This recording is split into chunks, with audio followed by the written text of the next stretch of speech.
my courtroom. Ed Stalick, Alan Hop. Yes, he's a funny guy. He's a class act. Love Ed. Good guy. Yeah. All right, my second guest up tonight, he's a pro rock photographer. You see his pictures in a lot of rock and roll magazines, and he's here to tell you about it. Let's give it up for Len DeLessio, everybody. Len, welcome to the show, buddy. Hey, Len. Good to see you. Good to see you. Thank you for coming. Thanks for having me on the show, man. I'm really glad to be here. You know, as long as I know you, it ain't that long, but I didn't even know you were from Staten Island. No, I'm a Brooklyn guy, man. We're here in Staten Island about 5 years. We love it here. You never know when there's a deer gonna walk down the street. You're in the witness protection that I don't see you, though. No, man, you saw me in the supermarket, didn't you? Yeah, I went into everybody in the supermarket. It's amazing. And they have arugula there, you know. It's a vegetable. Like Fonzie, he used to go into the supermarket. Fonzie? Meet all the girls. He did, I remember Fonzie went that. to the supermarket to meet girls. That's right. Now listen, it ain't about Fonzie, it's about you tonight. All right, I don't mind. I'll talk about myself. What got you into photography and how old were you? Let's give us a little history. I was about 19 years old and 18, 19 years old. I was in St. John's University and kind of, messing around with different courses. I really had no direction. And I ended up, through a friend of mine, I joined the school newspaper, taking pictures. He was having a good time. He was going to all the games. So it was kind of a fun thing to do. He taught me how to develop film and make prints. There used to be a thing called film.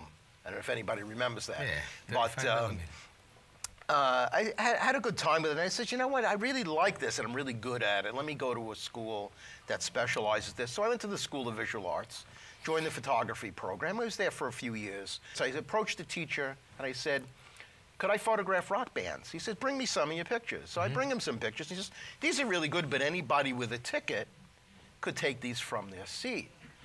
He says, you've got to get backstage. If you want to do this for my class, you've got to get backstage. So I said, how the hell am I going to do that? So I happened to have tickets to see Alice Cooper that week. So I got the album. Well, it was probably I think it was their second album, the one with the snake. Kachina is the name of the snake. So I'm looking on the back of the album cover, and there's Warner Brothers Records. I look in the phone book. Remember phone books. I look in the phone book. Warner Brothers Records. It was in Manhattan. There's the phone number. I take a deep breath, and I call the phone number, and I ask for somebody who could tell me how to get backstage. So they connect me to the publicity department. Publicity department says, how can I help you? Well, I have an assignment from my teacher at the School of Visual Arts to get backstage to take pictures. They put me on hold, and I imagine they're laughing at me. And they come back and they say, I'm really sorry, but no. So, all right, I'm dejected now. I'm like here, I got my guts up to make that phone call. And then all of a sudden I'm like, oh. I go, you know what? There's another name on here. I'm going to call this the management company. I call the management company. They were also in the city. Call the management company. They put me on the phone with a man named Shep Gordon. Shep Gordon's on the phone with me, and he goes, I said to him, same thing. I said, I'm a student at the School of Visual Arts, and my teacher wants me to get backstage to take pictures. I'm going to see Alice Cooper. Could I get backstage after the show? And he goes, you're really a nice kid, but no, you can't get backstage after the first show. They were doing 2 shows. He says, so I'm up here, got my nerve up. All of a sudden I'm like, oh, no, okay, well. He says, but since they're doing 2 shows, they won't be backstage. They're going to be at the 1 Fifth Avenue Hotel. Why don't you go there and take pictures? So I said, okay.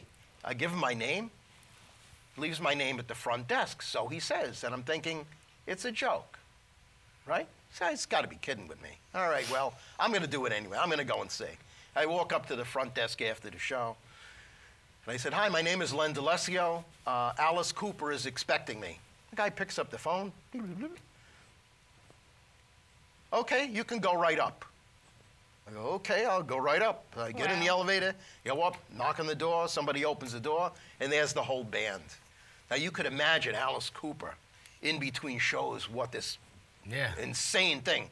They're sitting around watching Johnny Carson, eating saltine crackers and drinking Michelob. Wow. There's nothing going on. There happened to be a little baby there. We still haven't figured out who this baby is. So we're doing some pictures. First, Alice takes me over here. Here, take a picture like this, take a picture like this. Then they finally get Alice sitting in this armchair with the baby in his lap, and Neil, the drummer, is sitting on one arm of the chair. It's like kind of like that American Gothic painting. Now, here's this little baby. This is 1971, okay, 42 years ago. This little baby was a year old. The baby's got to be 42. That was the beginning of my career. That was your big break. That was my big break, and I had the opportunity. It was not last year, but the year before. The Alice Cooper group, not just Alice, but the whole original band, was inducted into the Rock and Roll Hall of Fame. And I had gotten in touch with Neil Smith, the drummer, and Dennis Dunaway, the original bass player. I know Dennis very well. Yeah, great people, great people. And especially through Dennis, I got invited to some of the rehearsals. It was really cool. I felt really honored. It was really great to be there. And so we got to see these guys again. And I got to thank Shep Gordon. Chef Gordon? Shep. I got to thank Shep Gordon all these years later. He had no clue who I was. He didn't remember this kid from 40-something years ago. No, of course not. Wow. He didn't remember me, but he was happy I thanked him. You know, it was gratitude. All those guys were legends. Mike Bruce. Oh, Mike Bruce, Dennis Dunaway, Neil Smith. Yeah. The original Alice Cooper was great. That was a great band. If you hear Alice Cooper on the radio, what you hear is, I'm 18, under my wheels, I want to be elected, school's out. You hear all that old stuff. Yeah. Now, Alice is still working really hard. In fact, we just recently saw them, and it's an incredible show. Now, all that great theater rock. Why don't you tell me some of the magazines that you did shoot for, some of the albums, like one of my favorite albums, Kiss Alive 2, you got some of your pictures in. Yeah, I've got a bunch of stuff. There's a few bands that I'm pretty well connected to. Kiss happens to be one of them. And there's so many photographers that worked for and with them that it's hard to tell, even on the Kiss Alive 2 album, which ones were mine. Right? I don't even know which ones were mine. Well, some of the pictures I was looking at before, right away I was like, that's Alive 2. Yeah. There's some of the stuff that I brought up a book of pictures, and some of the pictures that I showed you of Kiss are highly recognizable because they've been in their publicity. Why don't you show us some of these things? In fact, here's the you know what I happen to have with me, I'm going to flip through here because I want to find that. And you can hold it up like this on your lap. Yeah, that's what I'm going to do. Let me find the one that started it all. Oh, here it is. Yeah. There's the big. Oh, there's the baby picture. Okay, that's the picture of. There's Alice. There's the little baby, and there's Neil, with a switchblade. They kind of called their look tough glam. That's what it was. I did Foreigner's first pictures. I was in the studio with them. I see some Who over there. Yeah, there's a couple of things with the Who, but these are the ones you're talking about. That's a classic Peter Criss shot right there. This shot of Peter Criss was done, and a lot of photographers have asked me, how was it that you got, and I love to photograph drummers, and I know you're a great drummer. I've seen you perform. Thank you. But I love to photograph drummers because they're usually not photographed enough or very well. And this wasn't a lucky shot. I was the only photographer there. There was nobody in the audience. Kiss was on the stage at the Beacon Theater. It was the band and me.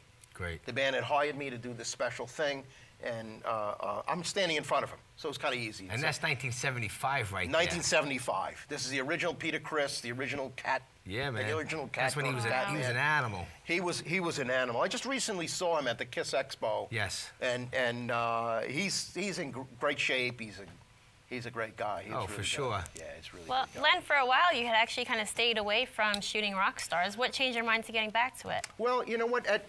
At some point in your life, you have a family. We had children, and the late nights. It's all late nights. Yeah. It's all a little bit of traveling. I did some touring with Lynyrd Skynyrd and with Kiss, and you know you're away from the family. You miss your family, and I said, you know what? I really don't want to make this my life, doing all this traveling. So what I did is I switched over to traditional commercial photography. I worked for magazines, just about every checkout counter magazine, Glamour, Good Housekeeping, Ladies Home Journal, Parents Magazine, Elle. What about the Vogue. old magazines like Rock Scene, Circus? Now, see, that kind of stuff, I had a lot of stuff. I was one of the regular photographers, guitar player, Yes. Contemporary Keyboard, Circus Magazine. Circus was great. Hit Parader. Hit Parader was great. Hit Parader, Cream. Cream was great. These kids today won't know what that is. All of those magazines. You can can't even find that stuff. You go to the conventions, you can find the old copies. They got all that stuff there. They really do. They got all that stuff But there. listen, Len, you're getting close to your time right now. Before we close, why don't you talk about what were you doing last night? Okay, well, a couple of years ago, I decided I'm getting back into rock photography. And I started with Neil Smith, and Dennis Dunaway from Alice Cooper. I've been working with Blue Coupe. And through those guys, and especially Dennis, is very well connected to a friend of ours, Richie Scarlett. The Emperor of Rock and Roll? The Emperor of Rock and Roll, Richie Scarlett. Richie called me a couple of days ago, and he said, my new CD's coming out, and I need you to be the photographer for that. So we set up a photo session up in Mount Vernon. There's a studio up there that they work at. So we set up a photo session, and Richie just was Richie. The camera loves Richie. The camera, I love photographing Richie. He is like, you know, Richie, look over here. Len, and he's Yeah, man. yeah, Richie does whatever he wants. No, he's the and best. I just tell him, Richie, just do whatever you want, man. I'm just going to take pictures. Yeah. Richie's the best. So now listen, is there a website anywhere people can get in touch with you on the internet? Yes, absolutely. The website is just simply DeLessio.com, DeLessio.com. You can find me on Facebook, Len DeLessio. Well, listen, come back Great. anytime. Everybody, Len DeLessio. Thanks a lot. Thank you, Len. Thanks very much. It was Thank a you, everybody. Thank you. Len DeLessio. Yes, Len DeLessio. That was a nice story. Yeah, no, full of great stories. Yeah, persistence gets you far. Unbelievable.